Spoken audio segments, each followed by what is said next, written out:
tulad ko na madami ding dinanas na difficulties, struggles, trials, kahit sa pagiging empleyado or pagsubok ng mga maliliit na negosyo na talagang bumagsak o nag-fail ng paulit-ulit. Pero dahil sa kagustuhan ko na maaral o matutunan kung paano magnegosyo ng tama at kahit na nag-fail ako ng paulit-ulit at umabot pa sa sitwasyon na lumubog ako financially, emotionally, spiritually, nagpatuloy pa din kahit na down ako. Palagi akong umiiyak that time sa Panginoon na bakit nangyari sa akin ito, na hindi naman ako nanloloko ng tao or namemerwisyo, umaapak ng kapwa ko, pero hindi pa din nakaligtas sa mga trials na talagang bumagsak. As in, naging negative ang financial status. Pero kahit na ganon, sa tulong ng Panginoon, buong puso kong dinesisyonan na maghahanap ako ng solusyon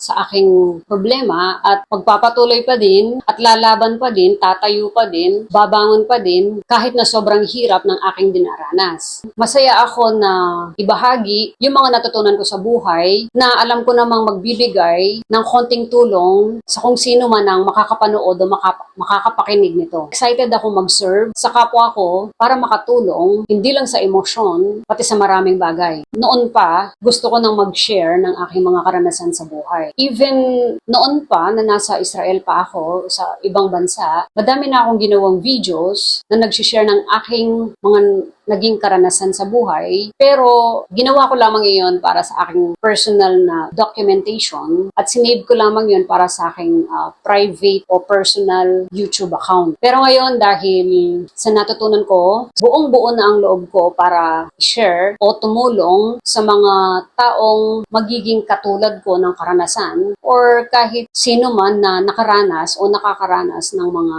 trials, struggles, problems, lalo na sa financial, na ma-share yung mga bagay na pwede mong kopyahin or pwede mo ding gawin sa buhay mo para may konting guide ka kung papaanong makalampas sa mga mahihirap na pagsubok sa buhay. Sama-sama tayo na gawin yung mga bagay na imposible sa mata ng tao, patunayan natin na kayang-kaya natin sa tulong ng Panginoon. Ano man ang dinaranas natin, pwede nating i-enjoy yun. Basta wag lang natin kalimutan na merong nagbabantay sa atin habang tayo ay nag-i-enjoy. Hanggang sa mga susunod na video naman. Bye-bye!